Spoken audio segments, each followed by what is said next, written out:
नमस्कार बंधुगण, आपण समस्त को मो चैनल स्वागत। बंधुगण, जितेबले आमे भगवान को सामने पूजा पाठ करूँ हठात आमर आखिरु लुह आसी जाए। यार कारण कौन?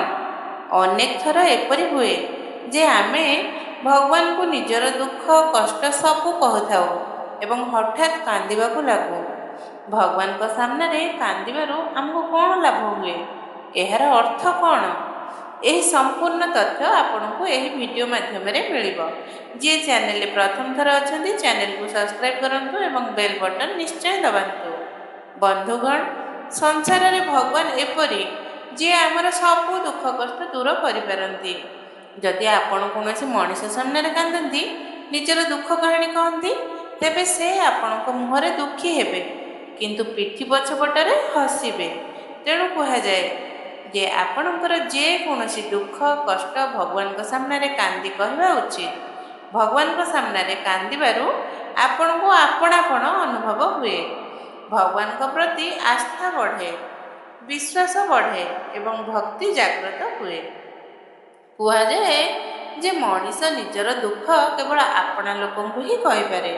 यह सहित जितेबाला आम उपर कौन विपद आसे ताहा भगवान को ही कहवा उचित।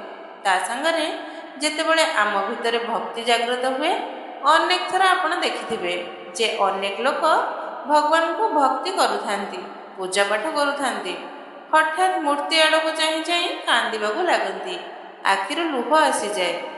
यह भक्ति जे आपणक भितर सुखद चिंताधारार प्रवेश होई सारिछि। आपण केबे कहार खराब चिंता करंती नहीं, कहार खराब करंती नहीं। भगवान को प्रति आपणक मन सर्वदा लगी रहे। तेणु स्वाभाविक जे आपणक भितर भक्तिर जागरण होइछि।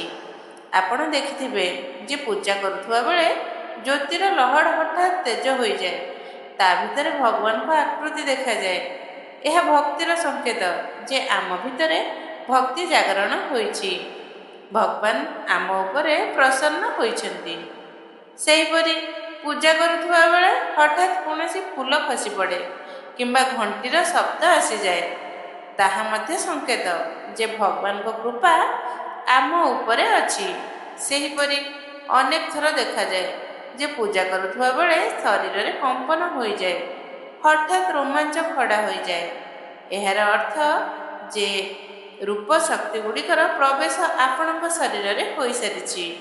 एहार संकेत जे आपण सहजरे जानि परिबे जे भगवान को भक्तिर प्रभाव आपणक उपरे हेउछि एवं शीघ्र आपणक सब दुख कष्ट दूर होई जिवो। भगवान को सामने कांदिबारु कौन हुए? मुख्य कथा यह जे भगवान को सामने कांदिबारु कौन हुए? जदि आपण कोनोसी विपदरे फसिचंदी, कोनोसी दुख कष्ट अछंदी एवं भगवान को सामने कांदी निजर व्यथा कहंती तेबे सही दुख कष्ट दूर हेबो एवं आपणक मनर भार हल्का हेबो। आपण दुख कष्टरू रक्षा पाई परिबे।